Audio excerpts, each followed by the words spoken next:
గృహ అవసరాల కోసం నిర్మించిన, వ్యాపార సముదాయం కోసం నిర్మించిన, మరి ఏ అవసరాల కోసం ఒక నిర్మాణాన్ని చేపట్టినప్పటికీ అది వాస్తు నియమానుసారంగా ఉండాలి. అలాంటి పరిస్థితుల్లో మాత్రమే యోగిస్తుంది అని చెప్పి వాస్తుశాస్త్రం చెబుతోంది. వాస్తుశాస్త్రానికి ప్రామాణిక గ్రంథాలైన విశ్వకర్మ ప్రకాష్, మయమత్, మానసార్, సమరాంగన్ సూత్రధార్ వంటి అనేక గ్రంథాల్లో చెప్పినటువంటి నియమ నిబంధనల ఆధారంగా సాధ్యమైనటువంటి ఎక్కువ నియమాలను అనుసరిస్తూ ఇంటిని ప్లాన్ చేసుకోవడం, ఆ విధంగా నిర్మించుకోవడం ద్వారా సుభిక్షమైన ఇల్లు ఏర్పడుతుంది. అలా కాని పరిస్థితుల్లో అనేక నష్టాలను ఎదురు చూడాల్సి వస్తుంది. ఇప్పుడు మనం చూడబోయేటువంటి ఒక నిర్మాణం చాలా పెద్దది. రోడ్ ఫేసింగ్ లో ఉన్నటువంటి ఒక కమర్షియల్ బిల్డింగ్, అత్యంత కాస్ట్లీ ల్యాండ్. ఆ భవనం నిర్మించి 3-4 సంవత్సరాలు గడుస్తున్నప్పటికీ ₹1 ఆదాయం రాకపోగా ఆ బిల్డింగ్ వల్ల విపరీతమైన నష్టాన్ని చవి చూడాల్సి వస్తుంది.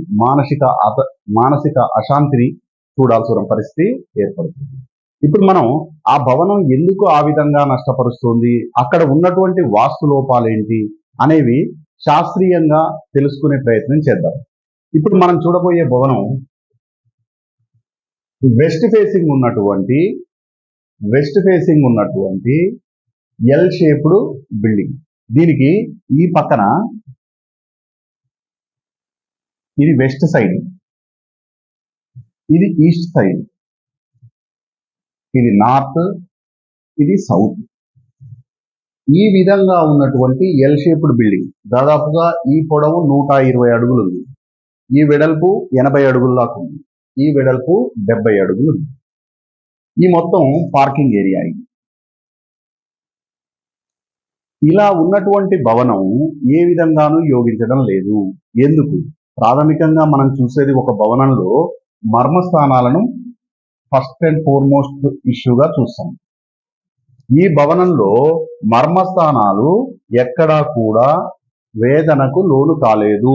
అంటే ఆ భవనంలో మర్మస్థానాల పైన పిల్లర్స్ కానీ, బీమ్స్ కానీ, టాయిలెట్స్ కానీ, బ్రిక్ వర్క్ కానీ ఏమీ జరగలేదు, చాలా ఫ్రీగా ఉన్నాయి. సో మర్మస్థానాల వారీగా ఈ బిల్డింగ్ చాలా బాగుంది. ఎంట్రన్స్లు ఎక్కడ ఇచ్చారు, ఎంట్రన్స్లు ప్రహరీకి ఎక్కడ ఇచ్చారు, బిల్డింగ్ ఎంట్రన్స్ ఎక్కడున్నాయి అనే విషయాన్ని చూసినప్పుడు అది కూడా చాలా అద్భుతమైన ఏర్పాటుగా ఉంది. ఇదే భవనంలో మనం సెప్టిక్ ట్యాంక్, ఇంటర్నల్ టాయిలెట్స్ ఈ విషయాలను చూసినప్పుడు అవి కూడా సరైన ప్రాంతంలోనే ఉన్నాయి. ఈ భవనం చూస్తున్నటువంటి నష్టాలను తీసుకొచ్చేటువంటి ప్రమాదకరమైనటువంటి ఏర్పాటు ఏమీ లేదు. మరి భవనం ఎక్కడ వాస్తులోపం ఉంది, ఎందుకు నష్టపోతున్నారు? స్థితిమంతులైనటువంటి వారు చాలా ఇబ్బంది పడుతున్నారు. ఎందుకు ఈ భవనం ఇలా జరిగింది, దీన్ని ఎలా అధ్యయనం చేయాలి అంటే మనకు ప్రాథమికంగా వాస్తుశాస్త్రం చెప్పినటువంటి గృహాలు లేదా భవనాలు ఎన్ని రకాలు అనే దాని మీద అవగాహన ఉండాలి. ప్రాథమికంగా విశ్వకర్మ ప్రకాష్లో కానీ, సమరాంగన్ సూత్రధార్లో కానీ, మయమత్లో కానీ వాస్తుశాస్త్రం నిర్మాణాలను, గృహాలను 4 విధాలుగా చెప్పడం జరిగింది. 4 విధాలలో మొదటిది ఏకశాల, రెండవది ద్విశాల, మూడవది త్రిశాల, నాలుగవది చతుశాల. ఈ 4 రకాలే ప్రాథమికమైనటువంటి భవనాలు. అందులో ఏకశాలలు 16 రకాలుగా ఉంటాయి, ద్విశాలలు 13 రకాలుగా ఉంటాయి, త్రిశాలలు 4 రకాలుగా ఉంటాయి, చతుశాలలు 5 రకాలుగా ఉంటాయి. ఈ 4 రకాల భవనాలు ఏ విధంగా ఉన్నాయి అనే దాని మీద మనం కొంత అవగాహన కల్పించుకునే ప్రయత్నం చేద్దాం. ఇప్పుడు ఇవన్నీ ఏకశాలలు ఏ విధంగా ఉంటాయి అంటే కేవలం యూనిడైరెక్షన్, ఒకటే డైరెక్షన్ లో భవనం ఉంటుంది. దీంట్లో గదులుగా విభజించుకొని ఉంటాయి. ఈ భవనానికి ఏర్పాటు చేసినటువంటి ద్వారం, ఈ భవనానికి ఉన్నటువంటి వరండా, అలింద్ అంటారు. అలింద్ అంటే వరండా. వరండాకు ఉన్నటువంటి డోర్. ఇప్పుడు ఇది చూడండి, ఈ బిల్డింగ్ కి దీని పేరు మనోరం. ఇది ఏమిస్తుందంట? వెల్త్ ఇస్తుందట. ఈ భవనం దీనికి ఎట్లుండాలి?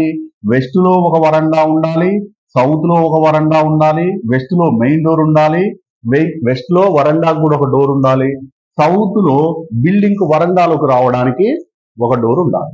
ఈ విధంగా చెప్పబడ్డది మనోరమ అనేటువంటి ఏకశాల.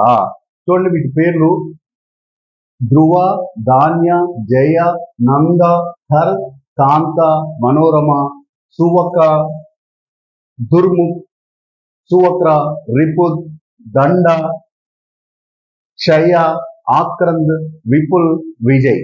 మీరు వీటి పేర్లను జాగ్రత్తగా గమనించినట్టయితే అవి ఇచ్చే రిజల్ట్ కూడా ఆ పేరులోనే ఉంటుంది. ఇది చూడు, ఆక్రంద్. ఇదేమి సుత అన్ఫార్చునిటీ. ఇట్లా ఎక్కడ ఉండాలట డోర్లు? చూడు, ఈస్ట్ లో, నార్త్ లో, వెస్ట్ లో వరండాలు ఉన్నాయి, డోర్లు ఉన్నాయి. చూడు, ఇది క్షయ, లాస్ అండ్ మిజరీ. చూడు, క్షయ అంటే ఏముండాలి? నార్త్ లో వరండా ఉండాలి, వెస్ట్ లో వరండా ఉండాలి, సౌత్ లో వరండా ఉండాలి, ఎంట్రన్స్ మాత్రం ఈస్ట్ లో ఉండాలి, మెయిన్ ఎంట్రన్స్. ఇట్లా ఉన్నటువంటి ఈ 16 రకాల ఏకశాలలు మనకు పూర్తిగా అవగాహన ఉన్నప్పుడు మనం ఒక భవనాన్ని స్టడీ చేయగలుగుతాం. ఇవి ఏకశాలలు. నెక్స్ట్ చూసినట్టయితే ద్విశాలలు.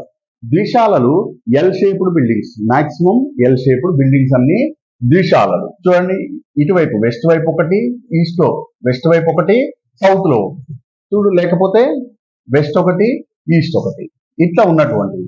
ఇవి 13 రకాలుగా చెప్పడం జరిగింది. వీటి పేర్లు చూడండి ఎట్లున్నాయో: వాత్, సిద్ధార్థ్, యమసూర్య, దండ, వాత్, చుల్లకి, శోభన్, నంద, శంకు, సర్పుత్, నెక్స్ట్ కాంత, కాంత, కాంత. ఈ కాంత భవనాలు 3 రకాలుగా, మూడిటికి ఒకటే పేరు ఇచ్చారు ద్విశాలల్లో. ఇది విశ్వకర్మ ప్రకాష్ లో, సమరాంగన్ సూత్రధార్లో అన్ని చెప్పినటువంటి విధానాలు ఒకటే, కానీ వాటి పేర్లు కాస్త అటు ఇటుగా ఉన్నాయి. సో ద్విశాలలు 13 రకాలుగా చెప్పడం జరిగింది. నెక్స్ట్ త్రిశాలలు. త్రిశాలల విషయానికి వస్తే ఇవి ఎక్కువగా మనకు hospital buildings, schools, college buildings, libraries, ఇట్లాంటి పెద్ద పెద్ద బిల్డింగ్స్ లో ఇవి మనకు కనబడుతూ ఉంటాయి. చూడు, south opening, east opening, west opening, south opening, ఇందులో నార్త్ ఓపెనింగ్ కూడా ఉంటుంది. ఈ విధంగా ఏ వైపు ఓపెనింగ్ ఉంది అనే దాన్ని బట్టి హిరణ్యనాభ, సుక్షేత్ర, పక్షిగుహన్, చుల్లి, ఈ 4 రకాలైనటువంటి త్రిశాలలను గురించిన వివరణ వాస్తుశాస్త్రంలో చెప్పబడింది. అదేవిధంగా చతుశాలలు చూసినట్టయితే చతుశాలలు 5 రకాలుగా చెప్పబడింది.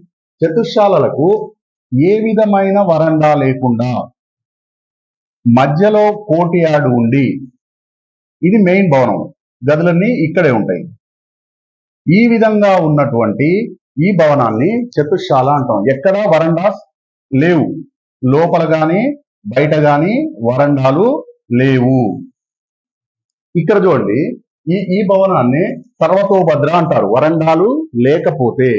ఈ భవనాన్ని చూడండి, 4 వైపులా ఎంట్రన్స్ ఉండి లోపల కోర్టియార్డ్ లో వరండా ఉంటే దాన్ని నంద్యావత్ అనేటువంటి చతుశాలగా చెప్పబడింది. ఇంకా చూడండి, మిగిలిన చతుశాలలు 3 వైపులే డోర్లు, 4 వైపులా లోపల వరండాలు, నెక్స్ట్ ఒక వైపే డోరు, లోపల వరండాలు, 3 వైపుల డోర్లు, అందులో ముఖ్యంగా దక్షిణం వైపు డోరు, లోపల వరండాలు. ఈ వరండాలు ఇచ్చే పద్ధతి కూడా చూడండి, ఓన్లీ వెస్ట్ వరండా, ఈస్ట్ వరండా. ఇది చూడండి, 4 వైపుల వరండా ఉంది, కానీ నార్త్ సౌత్ లో ఉన్న వరండాలేమో లాంగ్, ఈస్ట్ వెస్ట్ లో ఉన్న వరండాలేమో పొట్టి. ఈ విధంగా వరండాలు, ద్వారాలు, వాటికి ఉన్నటువంటి ఏర్పాటును బట్టి ఏకశాల, ద్విశాల, చతుశాల, త్రిశాలలు అని 4 రకాల భవనాల గురించినటువంటి వివరణ చెప్పడం జరిగింది. ఇప్పుడు మనం చూస్తున్నటువంటి బిల్డింగ్ ఈ రకమైనటువంటి బిల్డింగ్ యమసూర్య అనేటువంటి బిల్డింగ్. మనం చూద్దాం మళ్ళొకసారి.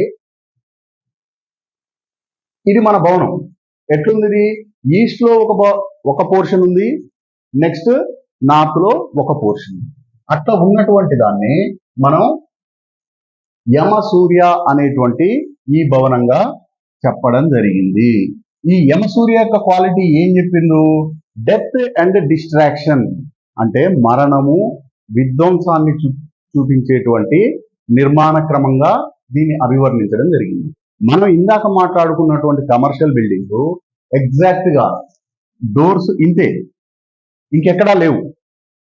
అంటే ఓన్లీ ఈ ఫేసింగ్ లో మాత్రమే డోర్లు ఉండి ఇంకెక్కడా డోర్లు లేకుండా నైరుతి భాగాన్ని ఓపెన్ గా పెట్టినటువంటి ఈ భవనాన్ని యమసూర్య అని చెప్పడం జరిగింది. ఇది ఖచ్చితంగా నష్టాన్ని కలిగిస్తుంది అని చెప్పి వాస్తుశాస్త్రం చెబుతుంది.